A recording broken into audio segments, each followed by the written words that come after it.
Thank you all for joining us here at I-80 Sports, where today we're giving you our trade deadline guide as well as other news and notes around the NHL.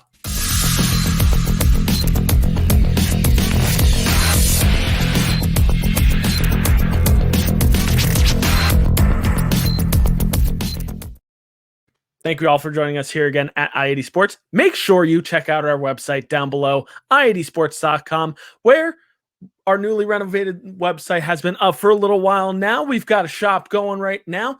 You can find t-shirts there as low as $8. So go on i80sports.com. Check out our shop for all of your I-80 sports need. Baseball season is coming up. We've also got some baseball caps there to shield your head from the spring weather behind us. And you can also make sure to check us out on Twitter at I80_SportsNHL. We're still floating around the 900 mark. My goal is to get to 1,000 by the end of the year, which we're going to probably smash that relatively soon. So let's go even further beyond that. And thank you guys so far that have been following. You guys are awesome. And if you would be so kind as to like, comment, and subscribe down below for more I-80 sports things going on, such as some really awesome MLS coverage going on the channel right now. So you got to make sure you check that out. There are some special guests, some verified special guests there, giving you all of the previews of the MLS season. But with that being said, I'm Brian. He's Tom as usual. It's time to talk some NHL. Tom, how are you doing today? Doing well. So a little bit, I'm kind of a slow week again. So we're going to talk a little bit about what may happen in a few weeks to the deadline. Just other musings and goings on, some observations I had this Saturday, which I will go into a little bit later. Precisely. And we're going to be talking about the NHL trade deadline coming up. So you got to make sure you check out towards the middle of the video for the trade deadline guide, as we so call it. But first, we got to start off with some NHL news as we normally do, which a little light in terms of week, but we had some controversy early on this week as referee Tim Peel has been banned from officiating NHL games due to a hot mic fiasco. Now, let me set the scene for you guys. It is quite the game between Nashville and Detroit in the third period, and we get to about the 15-minute point in the third period, and Victor Arvidsson of the Nashville Predators were called with a penalty. And it seemed like a bit of a soft call. It was a call, it was a tripping call on Victor Arvidsson on Detroit's defenseman John Merrill. And Tim Peel was caught on a hot mic saying it wasn't much, but I wanted to get a penalty against Nashville early. And that blew up, and it cost Tim Peel his job. And it was going to be his last year of officiating anyway, but looks like he got the axe early. This is a man who had 20-plus years experience of officiating in the NHL. Tom, what are your thoughts on this whole fiasco? It was a mess, but I mean, there's times where you've heard of makeup calls and whatnot that, commentators and announcers and fans alike have all, kind of like theorized that there's a makeup call here. Oh, they called that one, so they need to call this one, to set everything straight. But it's just, everybody thinks that that exists, and now Tim Peel proves it exists. And now, now the officiating is going to come under fire. Now it's going to come under fire where you're going to have officials, they're going to probably be cracked down on a little more, for what calls are legit and what calls aren't. You may see a couple more guys, come under fire because of this. So it just was an unfortunate wrong place, wrong time for Tim Peel. This was actually supposed to be his last year. He was going to retire when it was over. And, well, he was fired now, and he made a mistake. But what can you do? You can't go out there and say that in front of an audience. And, especially, if this were maybe 20 years ago, even 10 years ago, we didn't have as big of a social media verse. I mean, Twitter and Facebook existed 10 years ago, but we weren't in the social media universe we were 10 or 20 years ago as we are in now, Had it been 10, 20 years ago, everybody would have just been like, wait a minute, did I hear that? But nobody would have been able to pick it up. Now it's just, boom, right there. So it's unfortunate for him, but he made a mistake, and unfortunately he's got to pay for his mistake. That's true. And fans have always questioned officiating calls, and I feel like it's been under a microscope now for over a decade in a lot of ways. And this is not an unknown thing. There are calls that are given to certain teams what feels like that come out of nowhere, or feels like a give back for a missed call here or there. But you can't just overtly say it on a microphone like that. spells danger. But now you've got the other flip of the coin where you have referees now in the instance of a game in Toronto where Wayne Simmons was asking where a call was, and a referee was actively covering his mic. And I think there's going to be a lot more that comes from this. I think there's going to be some regulations that some referees might face with their mic systems, and who knows, maybe there's something that good that comes of the officiating. And there have been questions lately. It feels like there have been certain teams that have not gotten calls lately, and it's a bit of a question mark, but we'll leave that up for debate.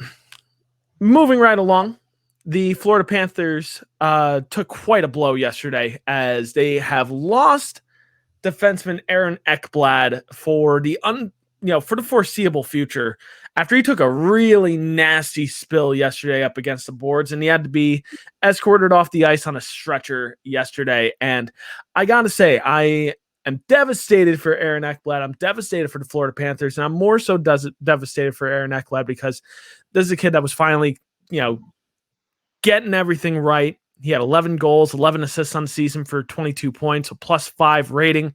And he's just been playing super, super well, and this couldn't have come at a worse time. Tom, what are your thoughts on this injury? Just another unfortunate circumstance for Aaron Ekblad. Do we know exactly what the injury was now? Because, it depends. I guess they haven't said. It said it was a leg injury, but they haven't specified what it was. If it's I don't know. I don't think he broke his leg, but if he broke his leg, you may see him back this season. A broken leg doesn't take that long to recover from. But if it's an ACL or an MCL or a tear, that's going to take a while.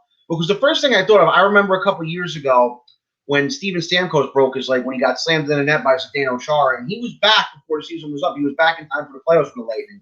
So as gruesome as it looked, you may see him back this season. But as of right now, we don't know anything. Thoughts are with him. Thoughts are with our Panther fans out there. We don't know anything, but, don't assume the worst just yet. Don't assume the worst just yet. As a Ranger fan, look at what happened to Igor Shesterkin a couple weeks ago, and now he's back. So you never know. You never know. Just keep your fingers crossed. He may be back. He may not. We don't know yet.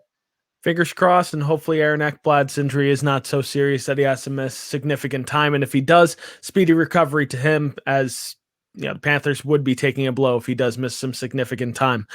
We had some trades go down this week, actually, and some interesting trades. Two trades that we'll highlight right now. The Buffalo Sabres have started their fire sale by dealing Eric Staal to the Montreal Canadiens for a 3rd and 5th round pick in this year's draft. And the New York Rangers, what seems like a surprising move, but when you think about the logistics of it, is maybe not so surprising, have dealt Brendan Lemieux to the Los Angeles Kings for a 4th round pick. Now, my immediate reaction to the Eric Staal trade is, that's all you got? That's all you got back? That sets the tone for all the other players that's going to leave in this market. Now you're going to have teams that are going to be trying to negotiate, let's say a New Jersey Devils team that's trying to negotiate with another team, saying, hey, we've got Kyle Palmieri, we've got Nikita Gusev, which you want. We're looking to get maybe a 2nd round pick. And, you're going to have teams that turn around and say, well, Buffalo dealt Eric Staal for a 3rd round pick, so we don't think he's worth more than that. It sets the dipstick right there. And I feel like Buffalo could have done more here in that deal. I feel like they could have maybe gotten a prospect, maybe could have gotten a better overall pick from this, especially for a guy like Eric Staal who has been turning it around. I don't know. Tom, what are your thoughts on both deals? What I don't understand about this Eric Staal deal are two things. We know Buffalo was looking to get rid of him. That was a given. That was an obvious. We all knew that that's what they were going to go and do. But what I don't understand is this. If Eric Staal, he's sort of towards the end of his career at this point, and if he's looking to maybe get his name on the cup one more time, I don't understand why he's going to Montreal for. I'm sorry. I've said it before, and I'll say it again until as blue in the face as the middle of those home jerseys they wear. Montreal, is not contending for a cup this year. They're not winning the cup this year. I know stranger things have happened, but when I think Stanley Cup this year, I don't think Montreal Canadiens.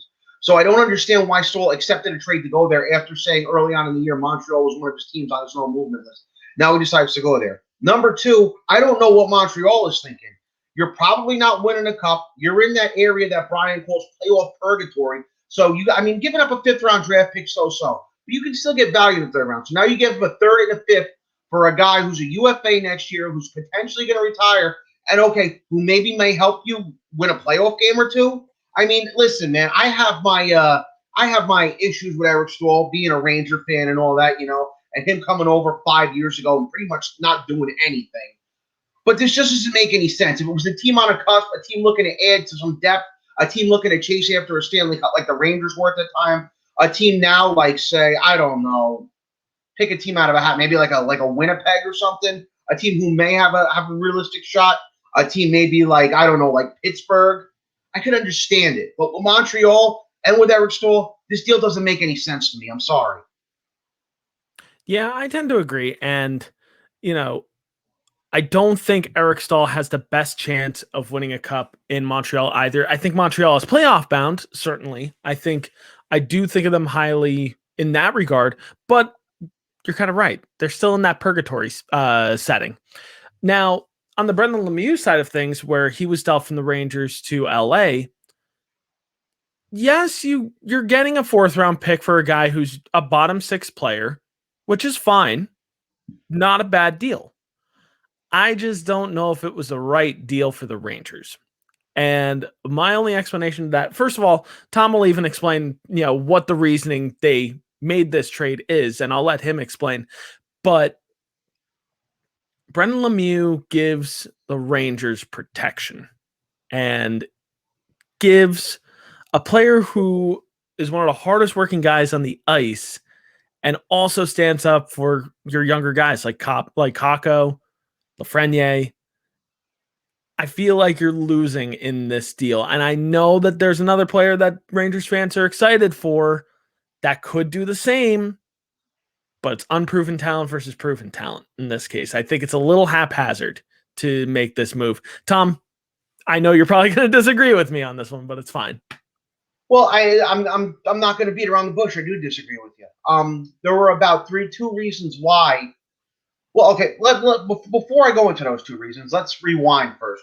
Brendan Lemieux was brought in to hopefully, be an agitator, be somebody who could steer the attention away from some potential stars they would have. And, a lot of us saw in Brendan Lemieux when he came over, they had a little bit of a scoring touch, and we were like, okay, well, maybe this guy can contribute on the scoring sheet like Sean Avery, Brad Marchand, and like his father, Claude Lemieux. Remember, Claude Lemieux, as much of a pest as he was, Claude Lemieux you could put in his top 6 and you could get production out of him.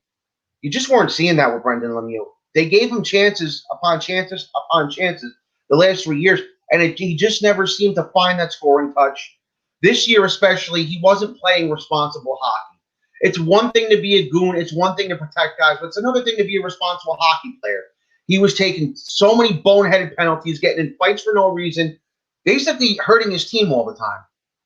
And the problem with that was that they had 2 guys who they brought in for cheaper in Colin Blackwell and Kevin Rooney, who were playing those bottom 6 roles, who were playing tough, but were playing responsible. They were playing responsible hockey.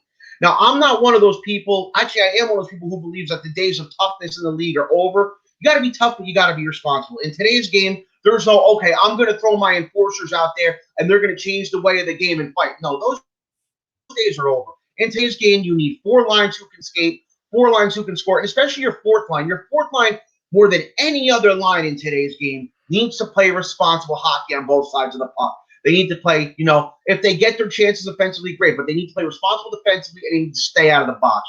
Lemieux couldn't stay out of the box. That was the biggest thing. And you look yesterday, Blackwell got in a fight, but Blackwell played responsibly. He got in a fight for a reason. He didn't take a boneheaded penalty. Rooney, the same thing. He throws his weight around, but he plays responsibly.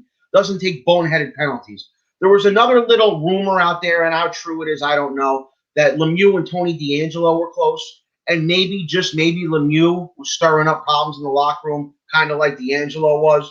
And for what Chris Kreider's been this year, and from what I've heard about Chris Kreider has pretty much been putting the, I hate to use this word, the kibosh on any guys who start. He put the kibosh on Lemieux, on DeAngelo, and maybe he put it on Lemieux too. Maybe him, and it was him and Jacob Trouba got Lemieux's face and told him to chill. Maybe Kreider pretty much told Lemieux. What the hell? I'm mixing these names up today. I'm sorry.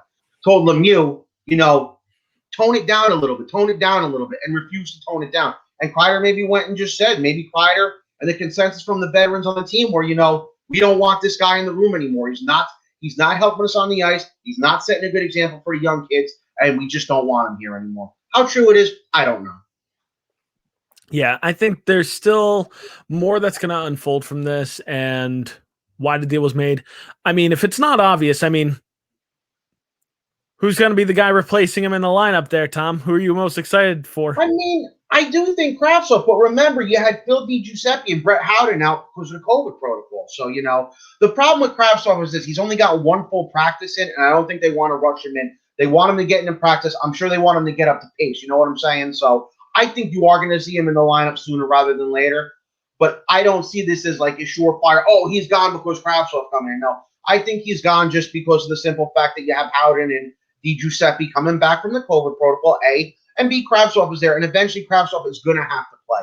He's going to have to play. He proved himself over in Europe. He looked good last year in the preseason, and if they send him to Hartford again, it's going to just be a recipe for disaster. So, yes, Kravtsov, but I don't think that's the defining reason why they traded him. No, and that's true. And I think we don't know necessarily what happens in the locker room, and for the fans' sake, it's actually probably better in a lot of cases, but we'll certainly find out whenever Brendan Lemieux puts out a book or something along those lines. Hey, if you end up on the Rangers, you end up making a book. I mean, heck, what's his name? Agitator Goon for the Rangers. Sean Avery wrote a book. I mean, I read it. I actually didn't mind it, but I hate to admit that I didn't mind it, but still, it's like prerequisite. You go to the Rangers, you read a book. It just generally it happens, especially if you have an attitude or swagger to you. But anyway, we'll wait for that book whenever that comes out, and learn why you got dealt. But this is actually kind of perfect segue into our topic of the day, which is the NHL trade deadline, and talking about some things to look out for in this year for this year's trade deadline. So for those who do not know when the trade deadline is, the trade deadline this year for the NHL is Monday, April 12th at 3 p.m. Eastern, 12 p.m. Pacific time. Now, you might be wondering to yourself, well, Brian, Tom, why are you guys talking about trade deadline right now? You got 2 weeks until the trade deadline. Why are you talking about this now? Look at the 2 trades that just happened. Teams are going to be making these trades because players need to quarantine at this point. The season is not normal. I probably didn't need to tell you that. So these teams are going to be making trades well before the deadline. So we might see some bigger trades happen 1 week out from the trade deadline, 2 weeks out from the trade deadline, like today. We don't know if we're going to see an actual day of deadline trade. We might not. I think there's a lot that needs to be prepped for, and we could end up seeing deals happen sooner rather than later. So let's go over some things that we could see. So first of all, we're going to be going over some of the biggest targets in the trade deadline. We're going to be going over some potential buyers, teams that are going to be looking to upgrade their team going into the playoffs, maybe some teams that are going to look off to sell off some assets to retool and get younger and draft picks. So we're going to be going over all that. First and foremost, what players could be dealt. So we're going to be talking about some of the biggest targets for teams in this upcoming year's trade deadline. So this could be multiple players. And we're talking all across the board: forwards, defensemen, goalies. Who are the most desirable players that teams are going to be calling for and calling to make a deal for? So, Tom, I'll start with you. Who in your mind are some big targets for this year's trade deadline? Well, we have the obvious elephant in the room right now with Taylor Hall. As we know, in Buffalo, they're looking to blow it up. Hall is on a 1-year deal. We know he's probably not going to come back if he ends the season there and goes UFA. I think a lot of teams will be talking to Buffalo about his services. One team in particular is the Colorado Avalanche, I believe. They, can fit him in there. They'll help their depth out immensely. And the other thing about Colorado is, despite being one of the best teams in the league, they also probably have one of the best prospect pipelines in the league as well. So they do have some guys they can give up. Depending on who, we don't know. Buffalo right now, they were asking for a king's ransom for Eichel. I can see them trying to sell high on Hall too. Is it gonna stay that way? Absolutely not. Eventually you gotta talk them down.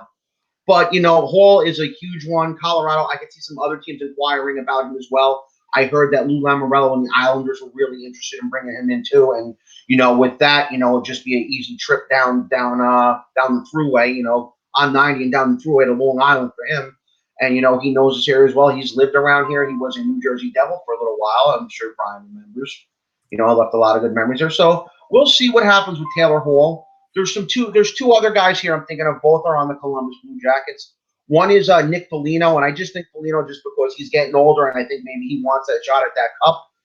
So I figured Columbus does the due diligence and trades him away to just basically anybody who comes asking for him. I could maybe see Boston asking for him. I could see a slew of teams asking for him. Vegas really depends on what the return would be and how you can fit the money under the cap. The other guy is Patrick Laine. He's having a rough go of it out there. Him and Torts aren't getting along. I'm going to bring this up a little later on another subject, but it reminds me of Tortorella and another European player maybe about 10 or so years ago that makes me want to ram my head to a wall. Because Tortorella, he doesn't know how to handle European hockey players. I'm sorry, he doesn't.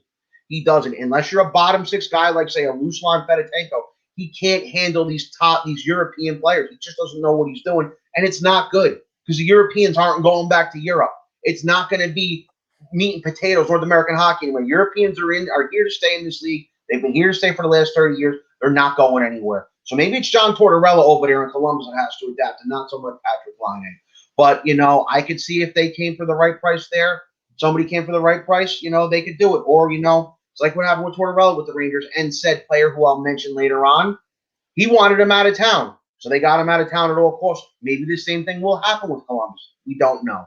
We shall see. But it's really those three right now who are piquing my interest. Those three I think will be moved somewhere. Just depends where and what the return will be. Yeah, and I think those are some interesting targets. I think Taylor Hall is an obvious target here for obvious reasons, despite even looking like he may have lost a step because of his knee injuries.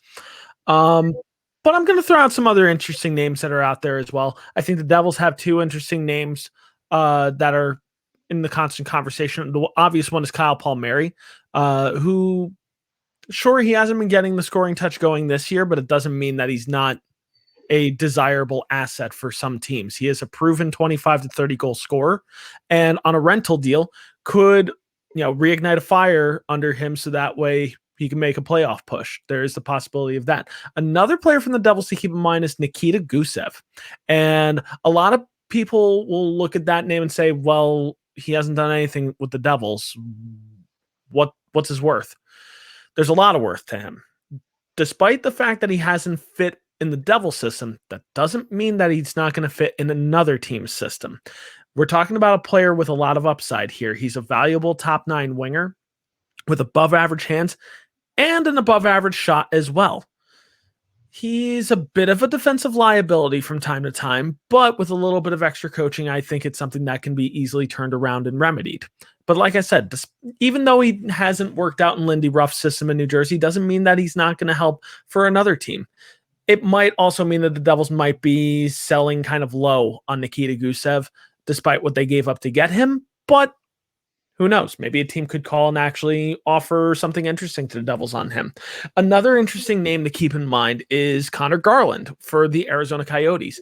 He's a desirable asset because he's going into his restricted free agent season. He's 24 years old, and he has 25 points on the season in 32 games played. That's fantastic. And he is a name that has come up quite a bit in trade conversations for Arizona. So do not be surprised if he is a name that moves before the trade deadline. Defensively, there's not as many names on the forward, as the forward group, but there are still some interesting names to keep in mind here. Namely, Vince Dunn for St. Louis, Brandon Montour for Buffalo, Ryan Murray for the Devils. Another defensive name to keep in mind also for the Red Wings is John Merrill, because he's only on a 1-year deal as well. And he has been defensively one of the best defensemen, not only for Detroit, but in the league as well, defensively.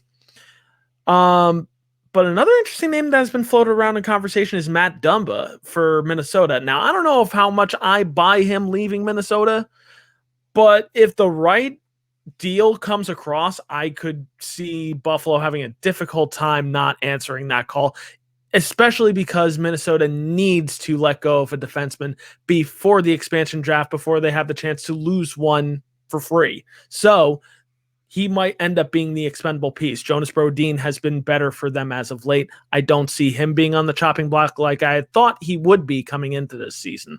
Matt Dumba could be the one name that gets back a lot of prospects, draft picks, everything from Minnesota like they really, really need at this point. Of course, it's going to be interesting to see what teams give up for certain players. Just as interesting as it is for the name leaving the city, it's always interesting to see what comes back.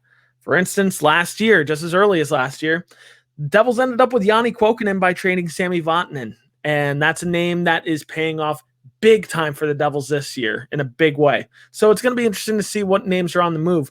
But, those teams that usually have the things to offer are the teams that are usually buyers in this NHL market. Segues are great, as always. Tom, who do you think are some of the biggest buyers in the league for this upcoming trade deadline? Who's going to be calling for the bigger names? We're going to have a little story time right now. Once upon a time, there was a team that wore blue, original 6, had a young general manager, and was going on a 54-year Stanley Cup drought. And they went all out at the deadline to bring names in, and it worked. Fast forward now, 27 years. And we go 27 years now into the future, and here we are, and there's another team that plays in a different city but wears blue, is going on a 54-year Stanley Cup drought, and kind of has a younger general manager, doesn't have as much experience as, say, all the other ones in the league. And that team is the Toronto Maple Leafs. And the team I mentioned before was my favorite team, the Rangers. And I see just a lot of similarity there. I know Toronto's going to want to shore up their D. I know Toronto's going to want to look for depth. I can see Toronto maybe knocking on the door for Foligno and Columbus. Kyle Dubas is going to do everything. He's going to do everything and anything he can do to get this team a little bit better going in the playoffs, to chase that elusive Stanley Cup that they haven't seen since 1967. The only thing with Toronto is their prospect pool isn't that great. There's not a lot to choose from there. So I can see Toronto, they're going to be offering up a lot of draft picks. The unfortunate part about it is they just don't have a lot of promising prospects right now coming up where there's that factor. Like, okay, well, if we move him, it's not going to be as big of a loss. There's just nobody in that system that I'm seeing right now who I think. So I think it's really going to be some prospects, and they're going to probably have to give up a draft pick in the first round this year. Maybe next year. Maybe the year after if they're really going that crazy. So they're one. Another team is Boston, and at first I thought Boston would be like a dead giveaway to be a buyer. But the problem with Boston now is that A, they're really tight on their cap, number one. Number two, beginning of the season, they looked like the same old Bruins of the last 10 or so years, They looked like a cup contender. They looked like they were going to be right in there fighting for it again, And now all of a sudden, as of late, the Bruins have been trending downward. And Don Sweeney's got a big decision to make here. He's got to think, okay, well, do I give up the future? Do I mortgage the future to try and go for a cup again when we're kind of trending downward? So I could see Boston, if it was for the right price, maybe doing something. But now I'm not 100% sure with them. And Sweeney's even been saying that he may be looking to move some veterans out now if the team's not looking promising. And the Bruins have not looked promising over the past couple of weeks. They really haven't. They really have been falling by the wayside. So we shall see what happens with them. But definitely the Toronto Maple Leafs. And definitely, as I brought up before, I could see the Colorado Avalanche doing some things too. We shall see. It'll be interesting to see. I want to go back on the Toronto train there because I completely agree. I think Toronto is a big buyer in this year's trade deadline. And they have been very transparent about the fact that they are open for business in terms of prospects. They will do anything they can to get a cup this year, next year, year after. Whatever they can do, while they still have their young core. And they've made it very clear.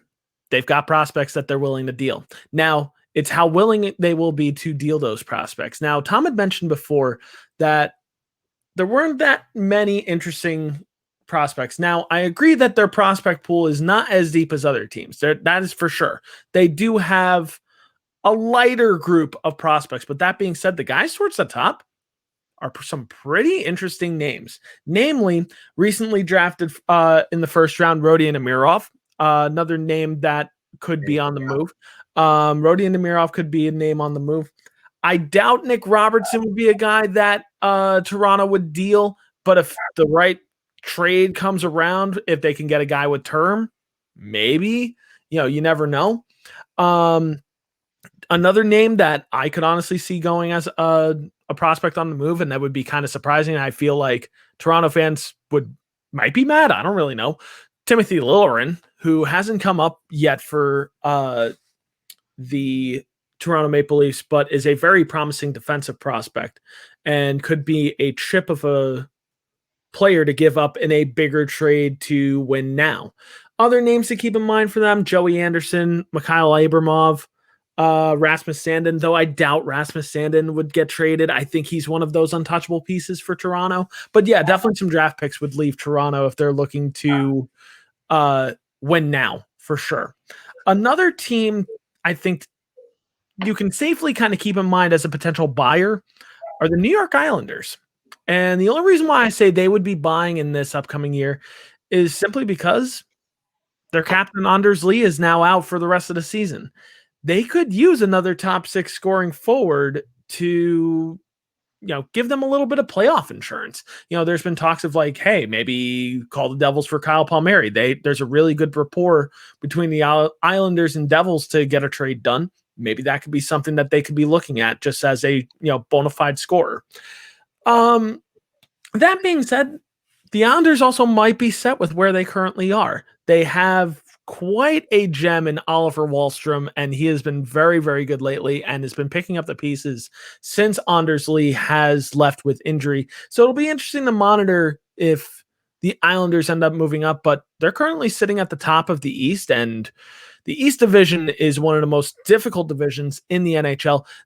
The Islanders could try to move a piece or two out to try to secure their top spot in the East and make sure that nobody else catches them, namely Washington, Boston, just to name a few in the Eastern Division. Now, lastly, as we round out our trade deadline guide, we do need to talk about some potential sellers, teams that are probably going to be selling off assets to these buying teams. So that being said, Tom, who are some of your sellers? Well, we know Buffalo's open for business. We've beaten that horse till it's beyond dead. We know Columbus, as we've spoken about. New Jersey, like you said, Kyle Palmieri might be a movable asset. One team that's piquing my interest here are the Anaheim Ducks. If somebody knocked on Anaheim's door with the right move for Ryan Getzlaf, I could see Getzlaf being moved somewhere. I really could. Maybe Toronto, maybe a team like Boston, maybe if you want to stay out west, Colorado. He's a name that's sort of flown under the radar, but he's a guy that's been there. He's a veteran. He's obviously maybe looking to win one more. So, Ryan Getzlaf is a guy who I could see being moved if the right price were given to Anaheim. Ryan Getzlaf would be a really, really interesting name. He's a big-time center, wins draws, puts points up on the board, and is a bona fide leader and true grit on the ice. That being said, he does have a no-trade clause, and he would have to waive it to move. And I don't know if he has a desire of moving out of Anaheim anytime soon. I don't know what is going to go on there. I think he is a name to absolutely keep in mind, though. He has been a name that has been floated out there, and who knows? Maybe the stars will align, and he decides, you know what? Yeah, send me to this team. Let's do it. If it helps you guys out for the future, maybe we'll see each other down the road.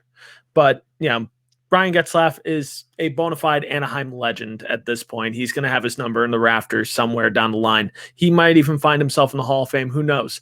But he is definitely a name to keep in mind as a player that could be on the move for Anaheim. Anaheim could also look to move Adam Henrique, who is a center with term, though they might need to eat some contract to move Adam Henrique, though they have expressed the desire to move him as well.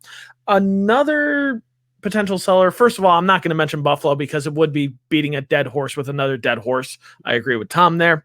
But other sellers that could be, wheeling and dealing at the deadline. The Devils would not necessarily be sellers, but trading names like Palmieri, Gusev, and Vatanen, again, could actually bring back some interesting returns. And, I feel like names like Palmieri and Vatanen are all but inevitable to move because the Devils do want to see what they have in some of the players that are coming up. They want to be able to see what they have in Kevin Ball. They want to see what they have in Riley Walsh. They want to see what they have in Nolan Foote, potentially. So all these moves do are necessities at this point, especially at right wing, to move either Kyle Palmieri or Nikita Gusev or both, because you got Alexander Holtz probably knocking on the door next year, and he is probably going to find his way into the lineup next year. He was drafted number 7 overall from this past year. He will be an interesting name to watch for the Devils. But I'll be interested to see if Will Butcher moves, because he has not really been playing for the Devils. I feel like he might be in Lindy Ruff's doghouse, but he's a defenseman that carries a lot of value, and who knows? Maybe Boston knocks on the door and says, you know what, we need some defensive help. Send us Palmieri and Butcher, and we'll give you DeBrusk and a high draft pick, for that. Who knows? Anything can happen. Other teams that could be potential sellers, Arizona Coyotes. They have a highly desirable piece in Connor Garland, like I had mentioned before. But another name that is maybe a person that could be dealt is Barrett Hayton. And he was a high prospect for the Arizona Coyotes. Has kind of fallen off a little bit. It would be a buy low option, but the great thing about buying low on Barrett Hayton is he has a lot of term. He's a guy that can come in and be there for a few years, and could also prove why he was such a high prospect for Arizona. He could be a name on the move as well. Obviously, Oliver Ekman-Larsson is obviously going to be in the conversation. I do not see him moving at the deadline. He is going to be a summertime move. And I mean, he'll be a player we keep our eye on, but I don't see him moving. Not yet. He'll be a summertime move once Arizona can kind of just let the dust settle, figure out the right move for Oliver Ekman-Larsson, because I don't know if he wants to stay in town that much longer. So we'll see what happens. Anything can happen at the trade deadline, and you can tune into us going forward for all of the breaking news that occurs over the next few weeks. To remind everybody again, the trade deadline is set for Monday, April 12th at 3 p.m. Eastern Time, 12 p.m. Pacific Time. So we'll be talking some trade deadline stuff for the next 2 weeks at least. And it'll be interesting to see what comes of it. But I think we've exhausted the trade deadline route a little bit. We need to decompress a little bit. We need to recap this past week, because as all of you may know or not know at this point, I am a diehard Devils fan to my detriment. Tom is a diehard Rangers fan to his detriment. So it is that wonderful time once again. It is time for us to enter Tom's Rangers realm. Tom, take it away. What's going on in Rangers land? Well, last Monday when we were on with the guys from Frozen 4, they had a big win versus Buffalo. Capo Caco had 2 goals after everyone wrote him off as a bust yet again. Came back, had a good game. Philly, well, we know what happened in Philly Thursday night. We're not going to rehash it. I'm going to rehash that Mika Zibanejad is back, because he is back. He is playing very, very well. The unfortunate part about having a big win against Philly is they had a letdown versus Philly this Saturday. They just didn't look prepared. They didn't look like they were ready to play. And Philly just looked like, they looked like they were upset about what happened on Thursday. They came through with a 2-1 win. The Rangers didn't play well at all. They didn't play well at all yesterday until the third period. They had that nice little comeback there. It just fell short. That first goal, that Mika Zibanejad goal, that we don't know if it would have counted or not. The puck, it was just so inconclusive. They couldn't call it a goal. It's understandable. Just yesterday, Ryan Lindgren just seems to have his worst games against the Capitals when Ovechkin's on the ice. Again, Ovechkin was on the ice yesterday. He didn't score, but it was that first goal Washington scored. Lindgren was way out of position, and, they picked up, I believe it was Tom Wilson, picked up the rebound. It's on a knock on Lindgren, great defenseman. Just doesn't seem to have much luck against the Capitals. Some other good things that happened this week. We obviously had Igor Shesterkin back, back in, had a win against the Flyers, then a loss against the Flyers. But, it's nice to see him back. Seemed to be doing fine. Lafreniere potted a goal yesterday, after everybody started calling him a bust, and they kept highlighting how little ice time he had. He went out there and scored a goal to try to facilitate the comeback that fell short. Another thing, David Quinn was back behind the bench. I don't know what to think about that yesterday. It's too early to tell whether him or Knobloch is better for this team. It's just too early to tell on that one. Adam Fox. Adam Fox seems to be the real deal. Adam Fox seems to be the best defenseman we've had since Brian Leetch. Adam Fox seems to be a contender for the Norris Trophy. A lot of experts are saying that. I agree as well. I do think he'll be in the conversation for Norris. Will he win it? Probably not. Will he win it somewhere down the line? Probably yes. Vitaly Kravtsov had one practice with the team. Hopefully, we can get a couple more in, and we'll see him in this lineup sooner rather than later. The two bad games against Philly and Washington hurt, yes, but just with Philadelphia not playing very well right now, with Boston kind of trending downward, I still think the playoffs are a possibility for the Rangers. They just gotta get the right mix going. They gotta get some good momentum going. They had it going before they lost to the Flyers on Saturday. Hopefully they can pick it back up again. Panarin's been great all year. Mika's back. Obviously saw Kakko pot 2 last week. Lafreniere potted 1 the other day. And if we can get Kravtsov in the lineup and add more depth to that third line with Hedel and Lafreniere, I think this team can take off. So fingers are crossed here. Knock on wood. We shall see what happens with them. Yeah, it'll be interesting to see. The Rangers have been playing some decent hockey lately, and gotta say, I'm impressed by some of the younger players as of late. Speaking of younger players and being impressed with them, it is time for my Devil's Den, as per usual, which Devils have been playing relatively better hockey lately, although their series against Washington would say otherwise. But I don't know. I slightly disagree. I really like the effort from the Devils the past week in general. The first game against Washington was taken away by the officiating. I mean, seriously, like the officiating in that game was awful. Multiple missed high sticks that even drew blood, and multiple penalties missed on both sides of the ice, to be quite frank. Game 2 was a rough effort. Moving on. I love the way the Devils responded over the weekend, though. And I really, really cannot stop glowing about yesterday's game, despite, of course, it was a low-scoring effort. But Mackenzie Blackwood, man, he is finally starting to look more and more like himself. He's starting to move more like himself.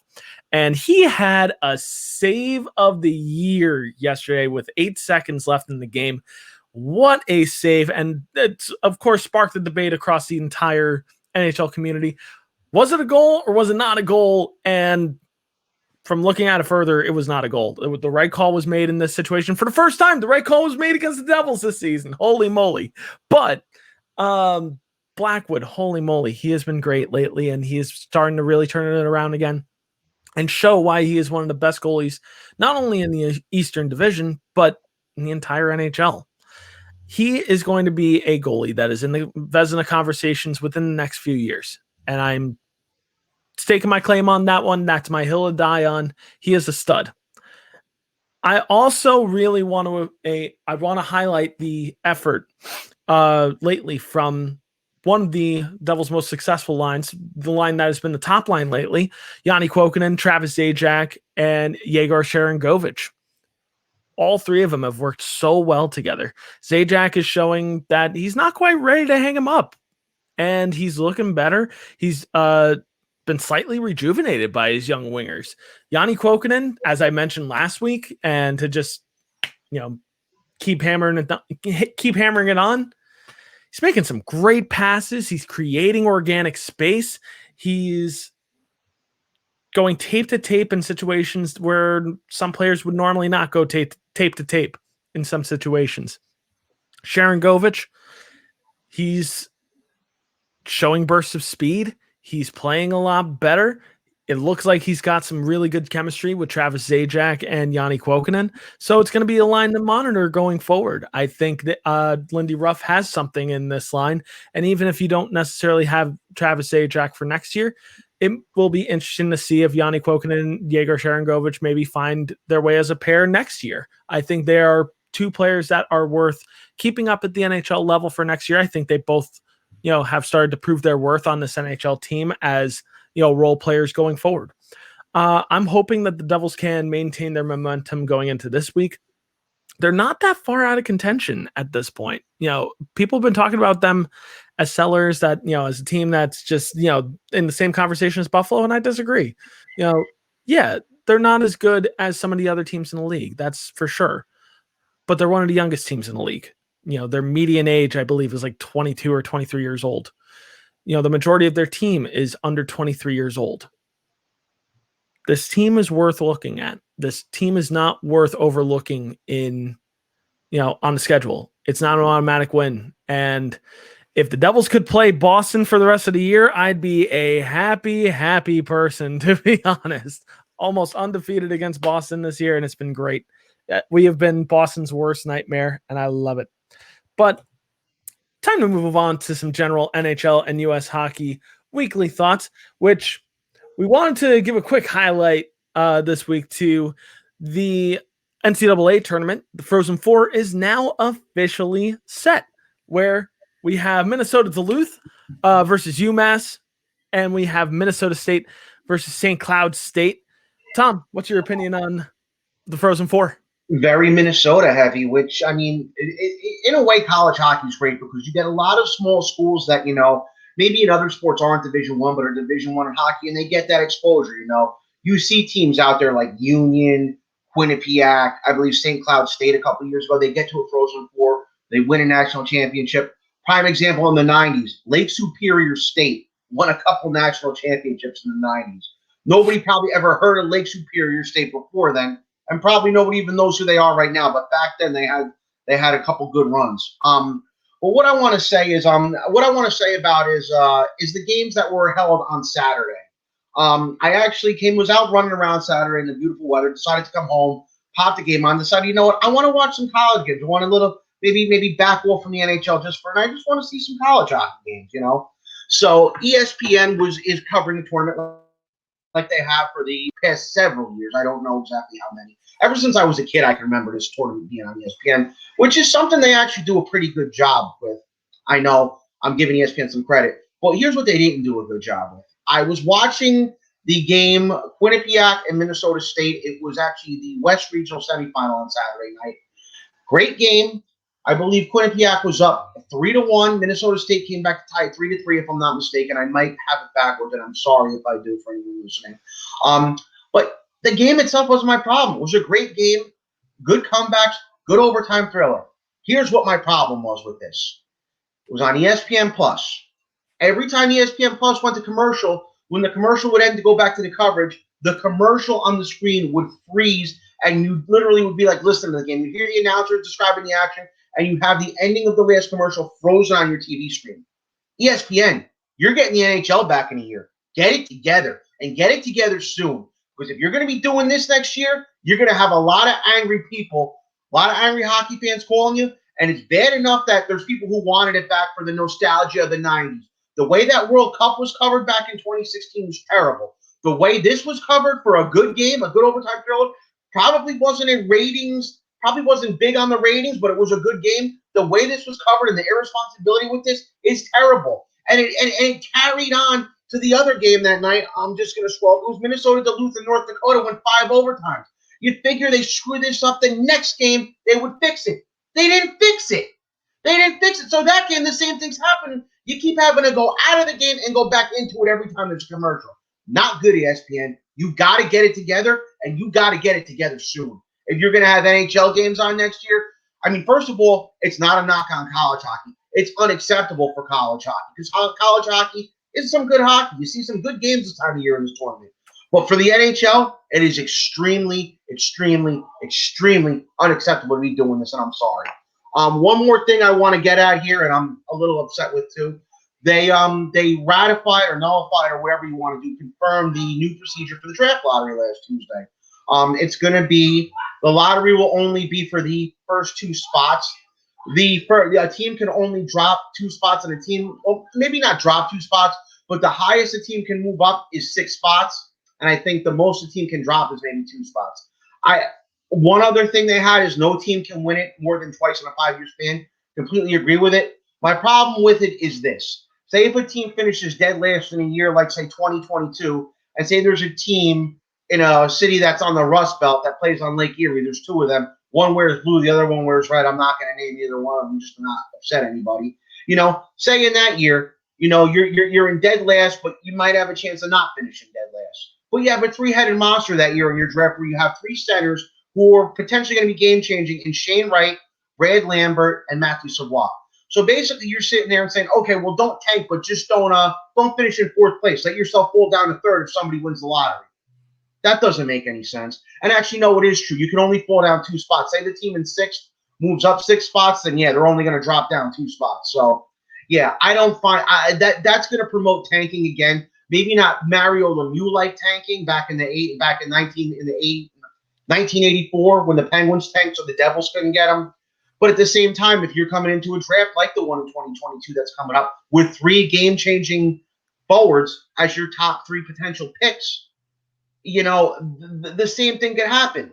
The same thing could happen very well. Just you're tanking for the number 3 pick, but out of those 3 picks, you're going to get somebody who's going to turn your team around. So I don't particularly agree with that. I don't particularly agree with that. If you finish in 13th, you can only pick 7th. I don't particularly agree with that either. But I do agree with nobody. You can't have more than 2 wins in a 5-year span. That I agree with. Edmonton basically abused the hell out of that system over the last 10 years. So I'm happy that that's over with now. Yeah, it'll be interesting to see how this new draft lottery system works. But it definitely seems like there were certain teams that played a political move in this one. But we're going to let politics be politics in this case. I want to highlight something really, really positive here. And we're on the U.S. hockey train at the moment. We were highlighting the NCAA tournament. Let's highlight some women's hockey here. Congratulations to the Boston Pride for winning the NWHL Isobel Cup. They defeated the reigning champion Minnesota Whitecaps this past weekend, and congrats to Boston, man. And it's just great to watch women's hockey again. Women's hockey there's some of the best women's hockey that you can watch. Professional women's hockey is amazing. College women's hockey is also great as well. I'll never forget one of the best games I ever watched was up in Middlebury, Vermont, getting to watch the Middlebury Panthers women's team one time, and it was just exciting to watch. Just good hockey. Some of the best hockey I've ever watched.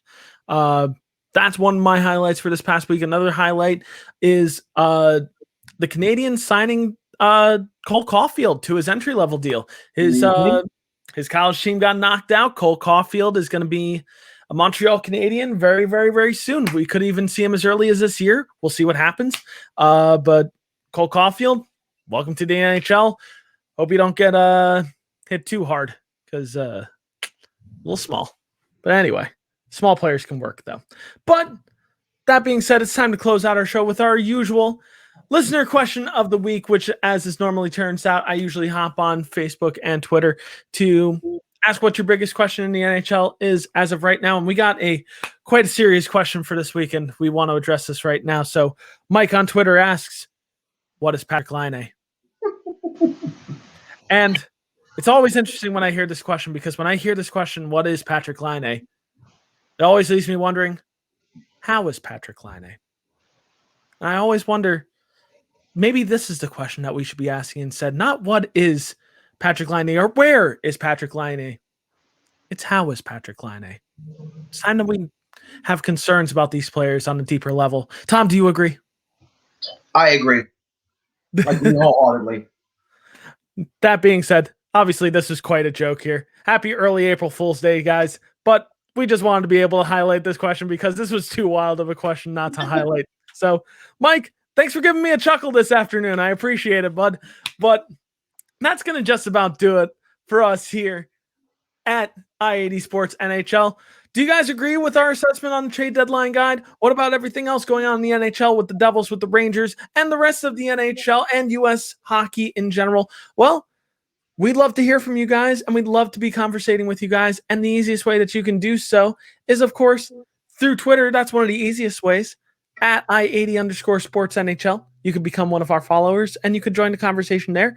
You could also join the conversation on Facebook with the I-80 Sports discussion group. Join up there.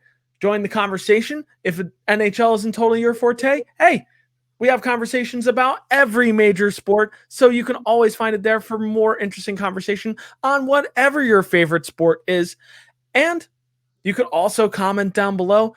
And while you're dropping a comment down below, whether you're disagreeing or agreeing with us, you could also be sure to drop a like while you're there as well. And if you're not already subscribed, make sure you subscribe for more awesome NHL content. But you can also find our NHL content and other I-80 Sports content at i80sports.com. You can also find our shop there. We have t-shirts as low as $8. So we have everything you need for your I-80 Sports endeavors. But that's going to just about do it here for Tom and I. I'm Brian. He's Tom. And this has been NHL by ID Sports.